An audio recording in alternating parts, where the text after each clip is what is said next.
안녕하세요. 월드캐스 코리아 컨설팅 도혜연 세무사입니다. 2020 개정세법 신탁 부문 백브리핑 시작하겠습니다. 신영증권 오영표 변호사님 모셨습니다. 안녕하세요. 안녕하세요. 옹표입니다. 이번 세법 개정안에 신탁업 활성화를 위한 신탁 세제 개선이라는 항목으로 굉장히 많은 개정 사항이 들어와 있는데요. 우리 신탁 전문가 입장에서 정부의 의도 등 전체적인 총평 부탁드릴게요. 이번에 신탁법 전체에 대해서 세제를 준비했습니다. 짧게는 유언대용 신탁, 그 다음에 부가세, 그 다음에 종부세, 그리고 법인세까지 많은 부분을 개정했고요. 특징적인 것은 법인과세 신탁을 도입해서 주식회사처럼 신탁을 활용할 수 있다는 것 하나 하고, 그 다음에 유언대용 신탁하고 수익자 연속 신탁에 대한 세제 정비가 있었습니다. 앞으로 이 부분이 많이 활성화될 것으로 보입니다. 네, 그럼 자세한 내용은 우리 태그 세션을 통해서 만나보도록 하겠습니다. 신탁은 사실 원래 어려운 이유가 뭐냐면 이게 사람의 일생하고 똑같아요.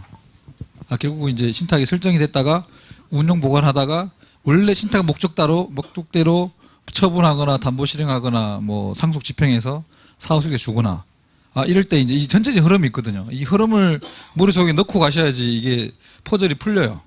풀리는데 아쉽게도 지금 이번에 법문안을 제가 보지를 못했습니다. 그래서 이 법문안을 보지 못한 상태에서 하기 때문에 그 정확성이 많이 떨어질 수 있다. 이렇게 보시면 될 것 같고요. 그래서 예를 들면 부동산을 상속 신탁한다. 요걸 전제로 한번 설명 한번 드려볼게요. 그럼 결국 아버지가 본인이 살고 있는 아파트 30억짜리를 시행요건의 신탁에 맡기고 신탁 설정을 하죠. 그럼 저희가 돌아가실 때까지 가지고 있다가 돌아가시면 아들한테 사후 수익자인 아들한테 집행을 해준다. 이렇게 봤을 때 과연 그러면 이제 세금이 어떻게 되느냐 이걸 한번 쭉 흐름을 훑어보면 생각보다 어렵지는 않습니다. 그래서 이제 그러면 신탁 설정한 부동산은 등기 이전이 돼야 되죠. 등기 이전이 됩니다. 그래서 등기 이전 되기 때문에 취득세가 납부가 되어야 되느냐? 취득세 납부를 하지 않습니다. 왜냐하면 상속 신탁은 생전에 본인 거예요. 아버지 거예요. 아버지 거 수익자가 돌아가시면 아들로 넘어간 거기 때문에 취득세를 안 봅니다. 이게 취득세 조항이 지금 나와 있어요. 있고 뭐 유사한 개념으로 부가세에도 그 조항들이 하나 들어가 있긴 합니다. 근데 그건 일단 빼고 그럼 취득세 납부 안 되죠. 그 다음에 생전에는 100% 아버지 거예요. 아버지가 생전 수익자예요.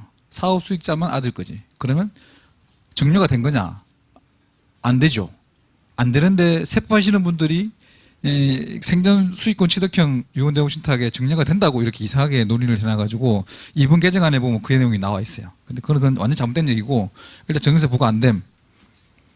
그런데 우리가 정려 신탁, 그러니까 아버지가 생전에 아파트를 아들한테 주고 싶은데 아들이 낭비를 할까봐 또는 아들이 이혼을 할까봐 걱정되면 정려하고 바로 신탁 설정을 해서 아버지 통제하에 재산이 안전하게 보존이 되는 게 있어요. 그거는 정려세예요. 정려세. 그건 정려를 목표로 하는 거기 때문에 그건 이제 빼고 그럼 상속으로 가면 취득세 납부 안 됨. 재산세 누가 될 거냐? 우리 지방세법이 2014년도에 바뀌어가지고 수탁자 과세를 바뀌었죠. 그러면 시행정권이 재산세를 납부를 합니다. 근데 우리가 바보가 아닌 이상 납부할 이유가 없죠. 위탁자한테 받아서 납부를 하게 되는 거고 종부세도 마찬가지죠. 종부세도 지방세, 재산세에 따라가기 때문에 아파트분 종부세를 우리 회사가 납부를 하게 됩니다. 그렇게 납부를 하게 되고 만약에 이걸 부동산 임대업을 하게 되면 임대소득을 납부하겠죠. 이게 부가치세법상 사업자 등록은 아버지 그대로 유지하거든요. 아버지가 납부를 하는 거고 소득도 실제 사업자 등록이 아버지한테 갔기 때문에 아버지 과세로 잡히는 거죠. 이렇게 잡히고 있다가 돌아가시면 저희가 상속 집행해 줄게 라고 하면 이때 등기부가 아버지의 시행요건 넘어왔다가 아들로 바로 넘어가죠. 우리가 넘겨줍니다. 그럼 뭐야? 상속세를 납부를 하게 되는. 그렇게 지금 돼 있습니다. 그게 이제 신탁의 일생, 제 책에 보면 신탁의 생애라고 표현해놨는데 그 흐름을 자꾸 타고 와야 돼요. 이게 이제 대부분 사람이 어려워지는 거죠. 예. 그래서 질문상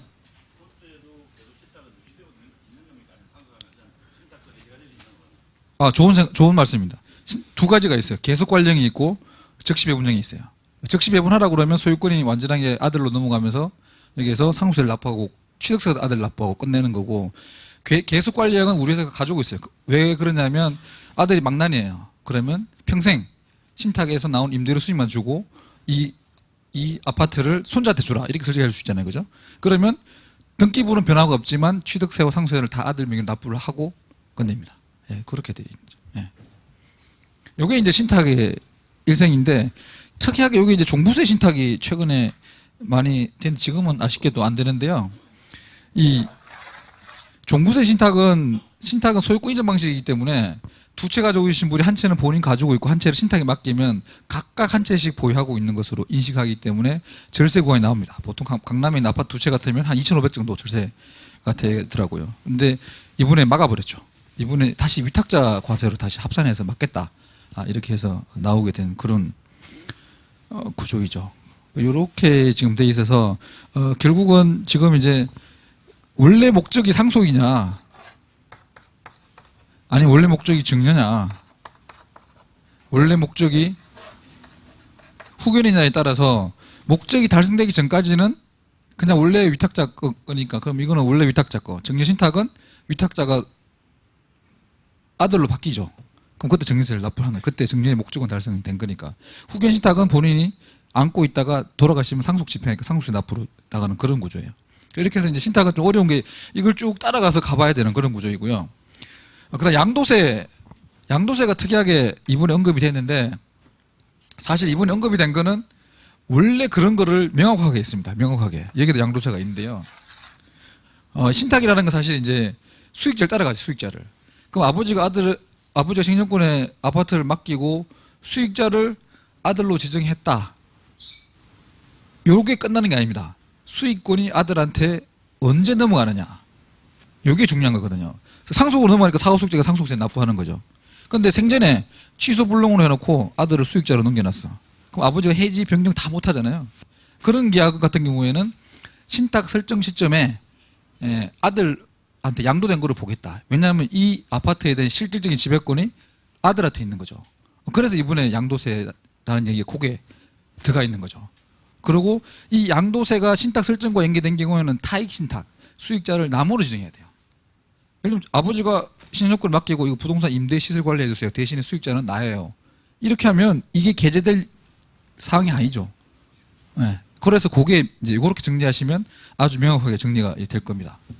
정리가 되고 종부세는 했고, 그 다음에 이번에 또 논의가 된 게 이 부가세가 되게 커요. 부가세를 원칙적으로 수탁자 과세로 이렇게 바꿔놨어요. 지금은 위탁자 과세고 담보 실행에 따른 처분 행위만 수탁자 과세로 한 건데 지금은 원칙이 수탁자 과세로 완전히 바뀐 거죠. 원칙이 수탁자 과세로 완전히 바뀐 그런 구조인데 이게 시장에 엄청나게 파워풀한 거예요. 왜냐하면 아버지가 강남에 있는 300억짜리 상가를 가지고 있는데 유언대원 신탁을 해요.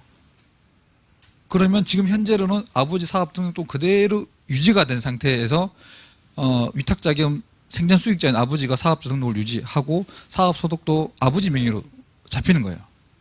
잡히는 건데 지금 수탁자 과세라는 얘기는 뭐냐 하면 신탁 등기에서 넘어오는 순간 사업자 등록을 아버지 거가 없어지고 신행조건 신탁 1-1호 딱 생기는 구조예요. 사업자 등록이.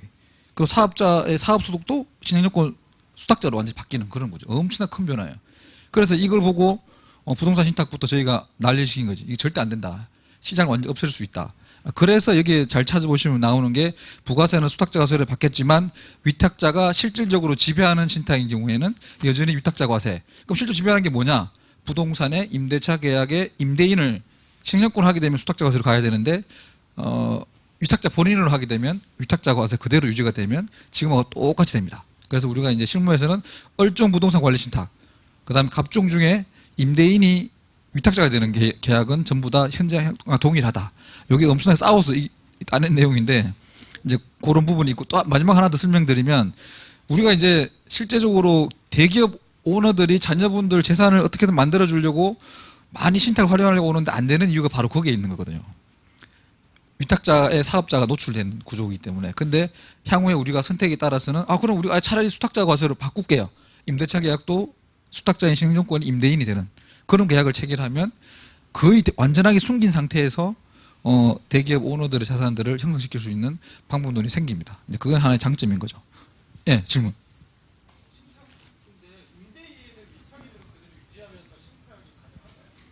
예, 가능하죠. 제 책에 잘 깨알같이 써놨는데요. 책을 또 광고를 해야 되나?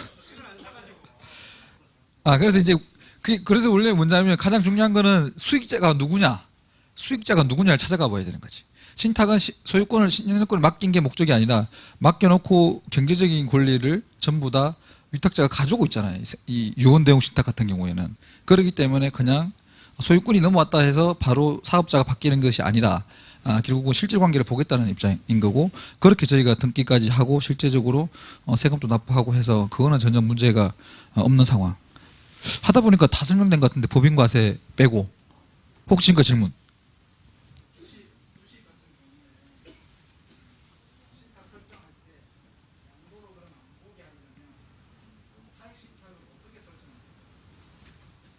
양도를 안 보게. 이거 이제 아마 질문의 취지는 명의신탁 회복이든 아니면 애한테 정리했는데 제대로 관리가 안 되는 망난이었다 이거죠.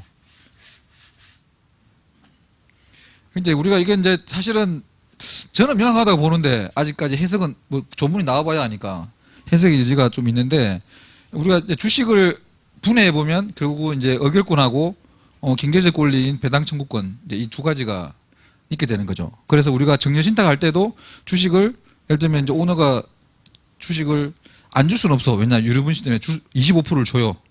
큰 아들한테 25% 주고 후계자인 작은 아들한테 75%를 주는 구조로 가고 싶은데 이 25%가 이제 애가 망난이라서 이게 이제 관리가 안 된다.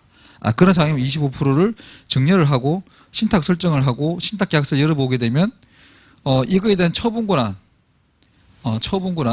그다음 경우에 따라서는 의결권 행사 지시권. 요거는 뭐 둘째 아들, 후계자인 둘째 아들 또는 생전에는 아버지의 어떤 통제권 하에 움직이도록 그렇게 설계를 하는 정도까지는 양도 행위를 안 보겠다.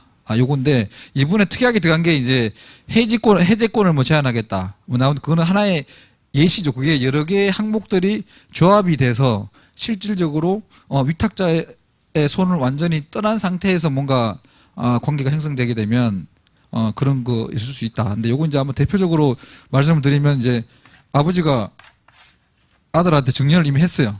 10% 지분을 정리를 했어요. 근데 얘가 시원찮아요. 얘의 채권자가 압류해서 가져가 버릴 수도 있고, 그러면 아들이 위탁자가 돼서 다시 아버지를 수탁자로 신탁을 설정하고 수익자는 여전히 아들이에요. 이런 구조는 사실 진짜 법무사님들이 많이 활용하고 있거든요. 예. 이런 경우에 과연 그러면 이게 이 행위 자체가 아버지한테 다시 양도하거나 정리한 거로 볼 거냐의 문제이거든요. 근데 그러면 결국 이제 이 수익권을 설계할 때 경제적 권리는 하나도 건드리면 안 돼요. 경제적 권리를 건드리는 순간 양도나 정려로 봐버리기 때문에 경제적 권리는 원칙적으로 자익 신탁인 아들 거다. 그럼 대신 아버지가 뭘 통제할 거냐? 요게 남는 거죠. 요거를 잘 설계를 해야지만 문제없이 흘러갈 수 있는 그런 구조가 돼요. 그리고 또 하나는 의결권은 수탁자가 행사하도록 돼 있거든요. 그럼 아버지가 통제권을 가지고 있잖아요. 그래서 이걸 아주 엄격하게 구속할 필요가 없어요. 해지권 하나 정도만 딱 막아놓고 나머지는 그냥 일반 계약서예요. 그렇게 해놓으면 아마 이 실질적인 신탁 설정행위가 양도로 보는 구조는 피할 수 있을 겁니다. 예. 다른 질문? 예. 예. 예.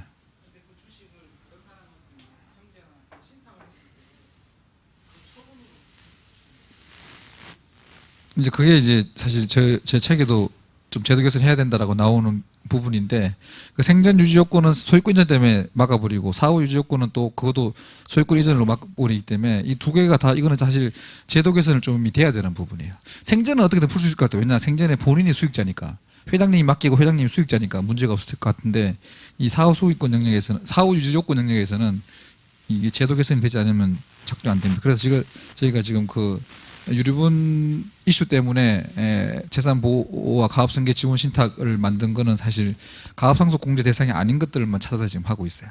좀 안타까운 현실이긴 한데. 그러니까 지금 말씀하신 취지는 신탁을 하면 양도로 본다는 거라고 말씀하시는 거죠? 아니,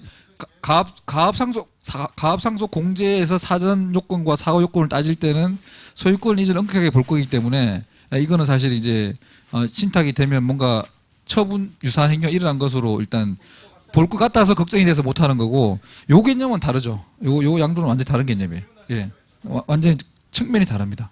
보는 측면이. 그럼 일단 시간 관계상 법인 과세 신탁, 이건 사실 진짜 어려운 문제예요.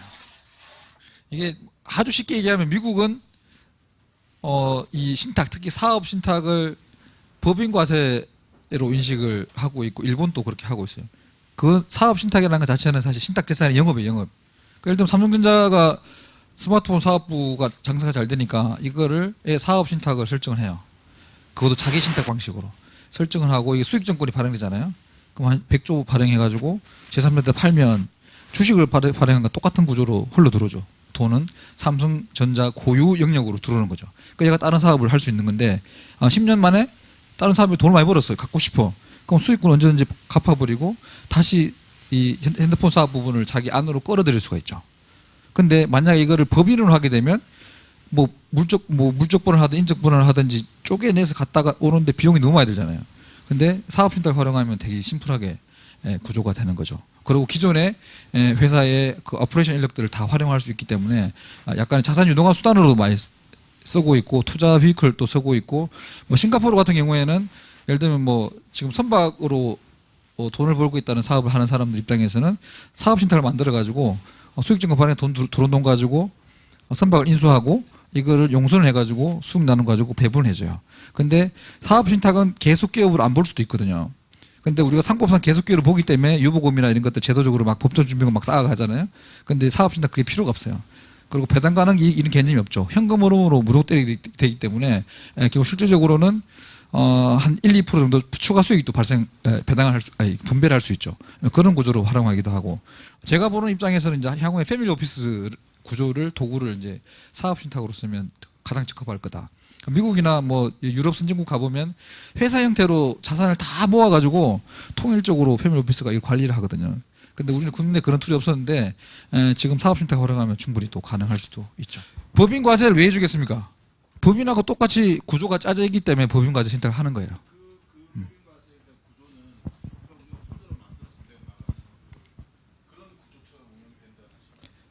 펀드는 아니고 아예 그 법인 세제를 따르는 회사와 유사하게 만들어 놓은 거죠. 그래서 조문이 엄청 많아진 거잖아요. 여기 보면 그게 이제 35페이지 이후에 나오는 건데, 이것만 봐서는 이게 뭔지를 몰라요. 근데 우리가 실질적으로 사업 신탁을 열어달라고 하면서 법인 과세를 했는데, 이게 보면 35페이지 이게 있죠. 35페이지에 요 신설된 법인세 과세 신탁에 요게 3번 요게 유한 책임 신탁이 나오죠. 유한 책임 신탁. 요게 사업 신탁이에요. 요거예요.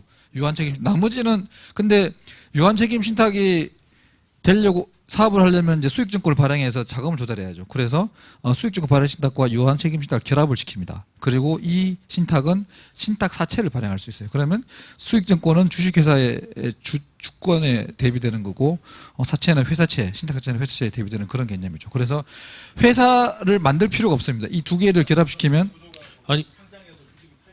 네. 똑같이 만들 수 있는 거죠. 똑같이 만들면서 구조적인 다양성, 수익자 간의 다양한 연계고리들을 신탁에 만들 수 있는 거죠. 사실상 주식회사의 주식을 여기다 넣어서 예를 들자면 주식회사 안에 또 주식회사가 있네요. 신탁 재산을 사실 법인 설립하지 않고 경영하는 방식이 실제로 가능하다는 얘기네. 네, 그렇죠. 그래서 지금 그 측면에서 이걸 보면 컨트롤은 다 이해가 되실 거예요. 저도 아직 깨알같이 막 법인세 전문가가 아니라서. 근데 기본적으로 그 개념이죠. 회사 대용으로 사업 신탁이 하나 들어가 있는 거고, 그 사업 신탁은 별도의 과세 주체가 돼야 되는데, 제가 이거를 기재부랑 계속 얘기하면서 우리는 미국식 모델인 별도의 과세 엔티티가 돼야 되는, 미국은 틴 넘버가 신탁에 붙어 있거든요. 아주 유연하게 가능한데 우리는 아직까지 수탁자에 붙여놨어요. 붙여놓고 수탁자가 선택할 수 있도록 그렇게 지금 설계를 해놓은 거거든요. 이 내용이. 예.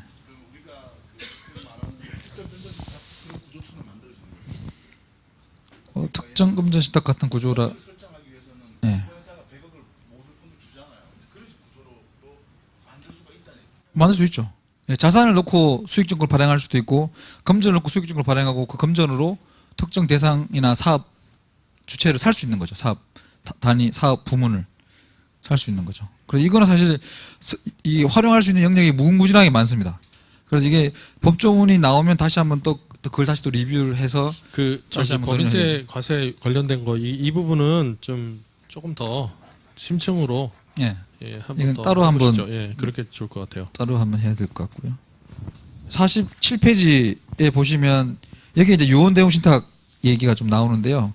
사실 유언대용 신탁을 제가 공을 많이 들었는데 기재부에 우리가 건의했던 내용하고 성대 이전호 교수님이 그 용역 보고할 때 제가 이걸 많이 말씀드려가지고 아주 다양한 구조의 이 수익권 설계 가능하도록 만들어달라고 그랬는데 이번에는 그냥 기본적인 얘기만 들어가 있는 거예요. 그 유언대용 신탁은 생전 수익권을 취득하든 사후에 취득하든 둘 다 상속세를 따라간다.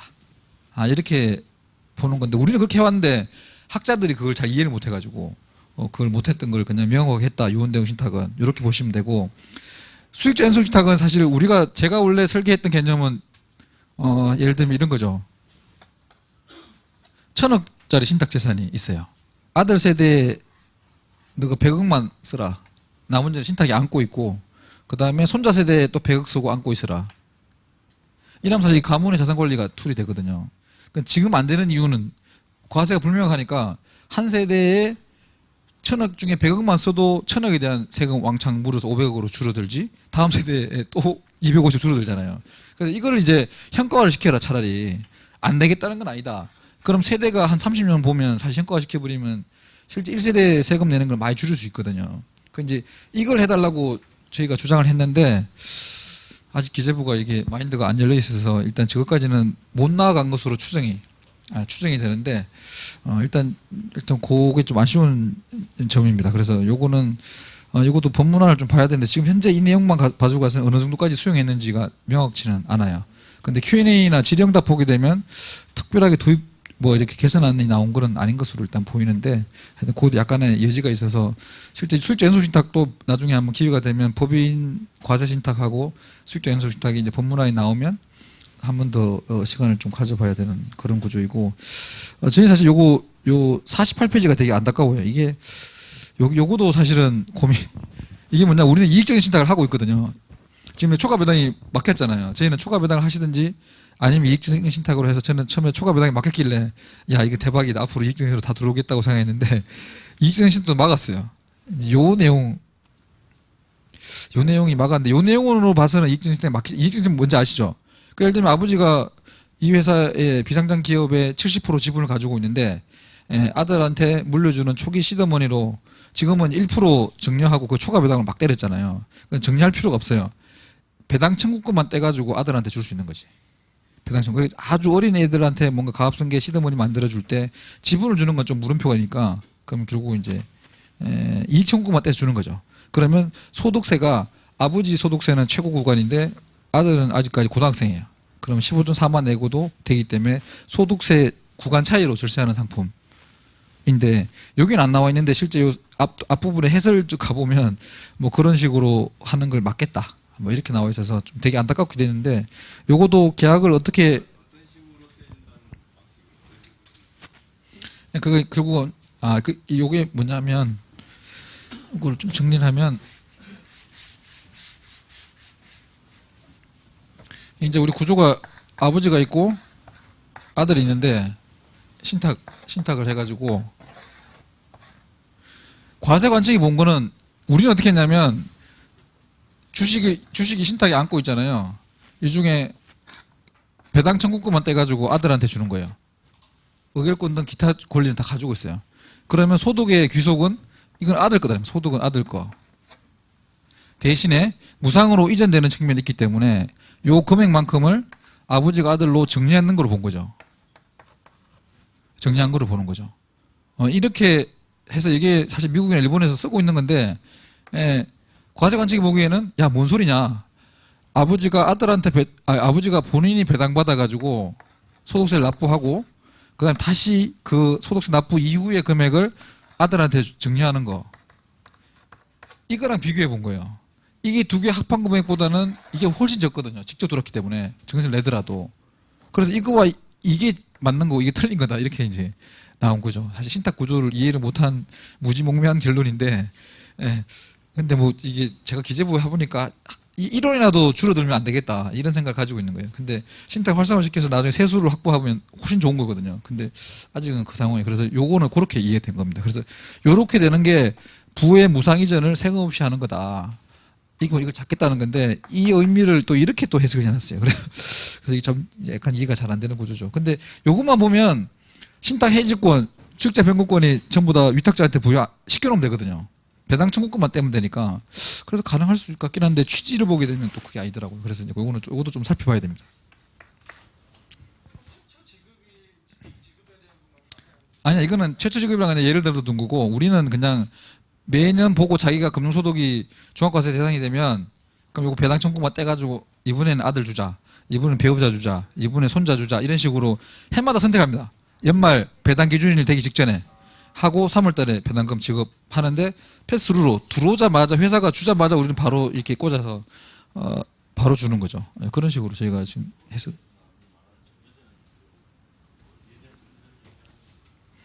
요 아들한테 지금 예를 들면 10억짜리 10억의 상장 주식 비상장 주식을 신탁하고 요게 5천만 원을 배당을 아들한테 했어요. 그러면 이제 요게 5천만 원 빼기 이게 소득세 아들이 묻는 소득세 뺀 요 금액이 정렬로 된 거다. 실질적인 무상이전으로 봤으니까 보수적으로 본 거예요. 미국이나 이런 데는 사실 이런 개념을 안 쓰거든요. 근데 우리는 아무래도 과세관청이 그래서 이제 보수적으로 보는 거죠. 그러니까 요걸 이제 배우자로 넘어가면 6억까지 정년세 비과세이기 때문에 되게 효과적인 절세 방법이고 또 어떤 분들은 2천만 원 정도 아니면 이제 인적 공제가 되는 범위 내에서만 딱 해가지고 이거 사시는 분도 있습니다. 그래서 저는 되게 이게 이제 우리 회사가 만들어가지고 잘 써먹었어요.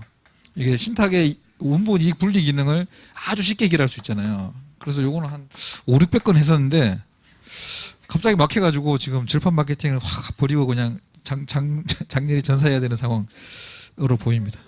본인이 배당받았을 때 소득세를 안 내는 게 이익인 거죠.